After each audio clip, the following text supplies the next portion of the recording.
This is why you don't buy an aging Mercedes. Good luck when you buy one.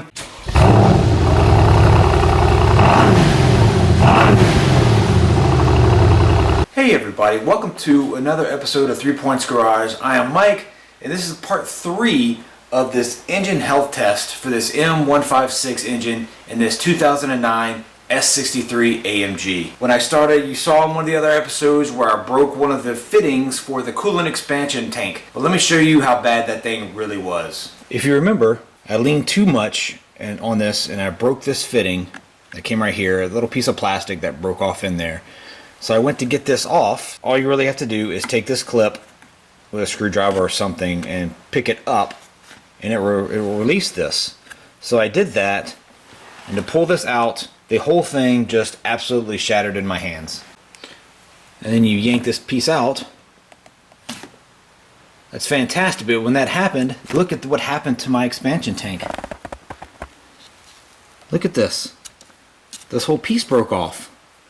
And then when I started looking some more, look at this. It's falling apart in my hands. How crazy is that? I need a new one of these. This is why people think Mercedes are unreliable, is because of things like this. This car is old. This thing has been going through heat cycles God knows how many times. So this is just one of those things that needs to be replaced. Once you replace it, then it lasts for another 10-15 years. Here's some other stuff that I find as I'm going along. You can see this crack right here in this valve. This is going to be bad soon. And also, this is really bad.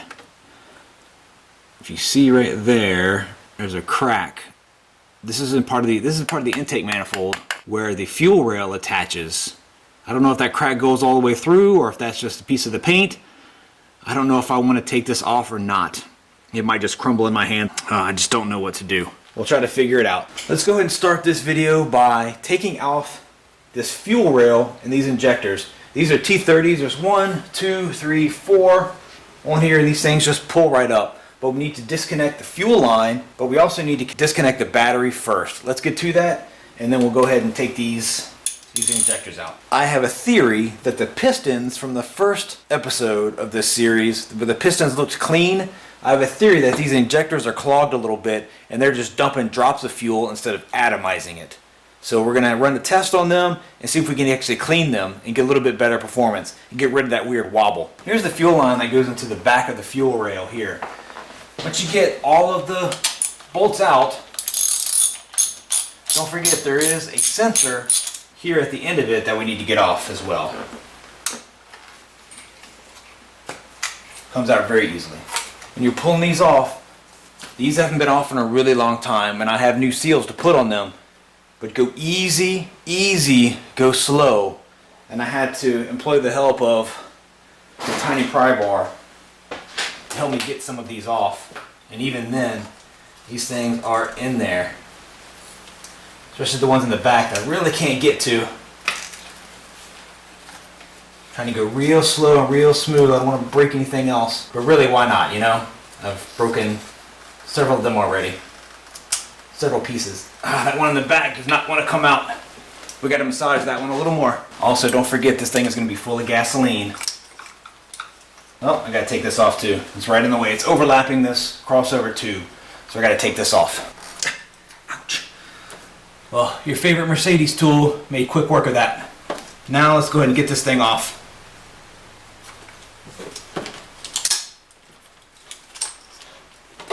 And I have a little tank down here. I'm going to pour the excess gas out. This thing looks disgusting. Let's go ahead and get it to the bench. Check this out. You know, if you're not bleeding for your Mercedes, are you really trying? Look what I'm pulling out of these injector holes. I mean, it is gross in there. And that's really telling me this intake is probably full of oil. Maybe that's where the excess oil is coming from in the piston as well. A lot to think about, a lot to clean. Because of all the trash that I'm finding in here, I am not going to continue to keep digging down into the fuel injector holes where the fuel injectors go in, because I'm just pushing debris onto the valves. I have to take this intake off. Then I'll be nice and happy to dig in there as much as I can and get all this gunk out. I think it's going to make a huge difference in the way this engine runs. These things look gross. Every single one of them. This one's missing the seal. I have to go back and fish that out of the engine. Just look at the buildup that's on these things. Over here, look at that seal is all whacked.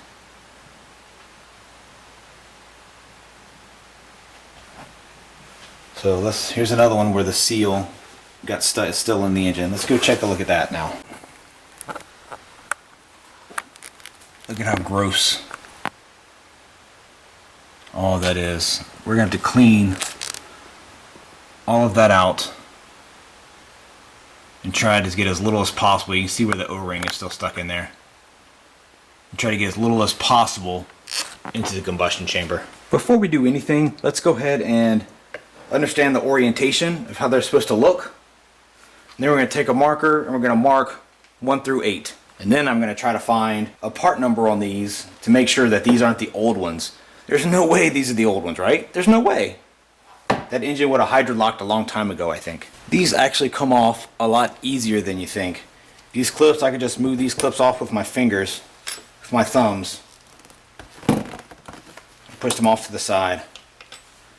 And now that they're free, so wiggle them around a little bit and they come right up. Let's get all these things out. Like I said, I already numbered them.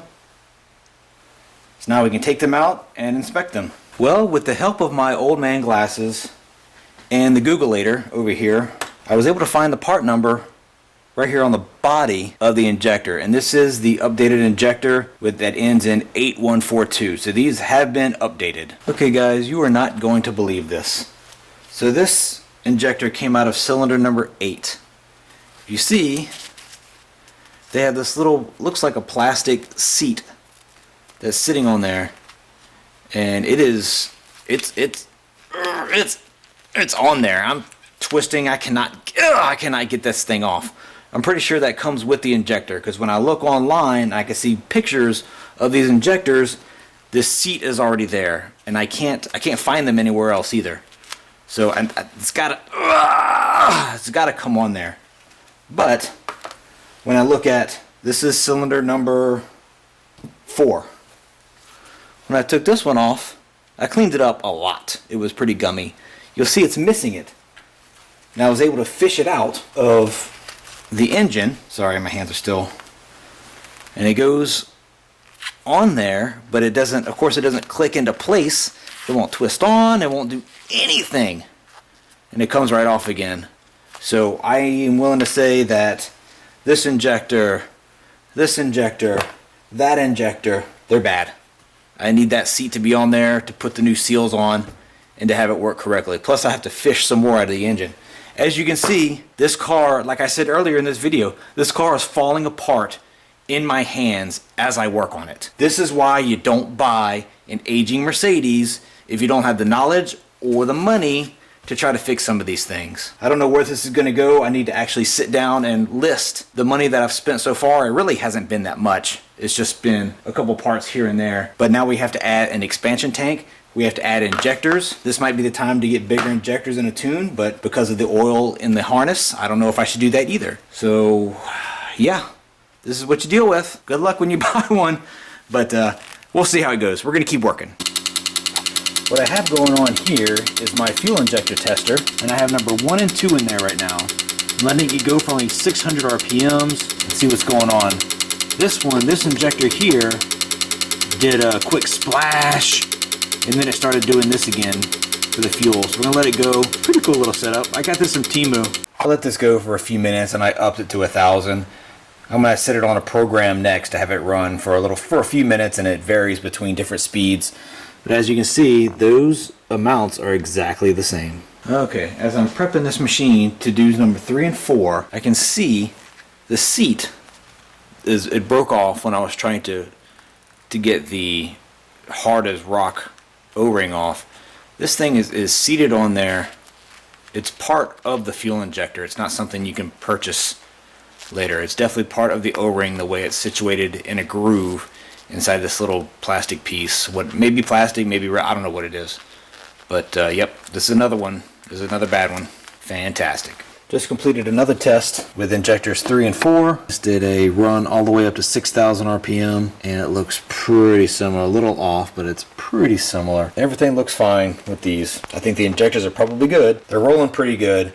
It's just that they're old and they're brittle. They need to be replaced. And here are the last two finished. You can see my workspace is completely trashed. And that's alright. These seals are hard as rocks. And they split apart as soon as I try to take them off. There's this gummy goo everywhere. I am not, even the ones that I think might still be good, they all tested well. But like this one, I am not putting this one back in the car. I'm not going to do it. You can do it if you want. I'm not. And I'm so glad that I checked all of this stuff. Because people complain, AMG's Mercedes is unreliable. They're not unreliable. They just get old like everything else. And if you don't do your due diligence, you don't do your maintenance, you don't do stuff like this, all this is going to happen to your car. And you're going to be out of town. You're going to be driving away from home, an hour away from home, and it's going to be a done deal. So I am very glad that I did this. I don't have the happy Mike face on right now because I have to spend more money to get this done. And I still have to take off the intake to find that oil leak that's behind it. I think it's really coming from that PCV valve, but how cool would it be if the oil was coming from here, leaking down the side of the engine, and it's not the upper oil pan? That would be fantastic. All this other stuff that I'm fixing, maybe this is going to be a nice and healthy engine, and I can upgrade my engine from okay to great. I would like that a lot, but everything ages, everything gets old, people, cars, whatever you have. So I'm going to end this video right here. This is number 3. We'll go back with number 4 and we'll finally pull this off. Maybe I still will pull the valve covers. I have the seals. Maybe I'll just do it. I don't know. But see what we can do. Again, hey, if you like what I'm doing, go ahead and hit that subscribe button, and we'll see you next time. Leave me a comment too. All right. Thanks. Bye.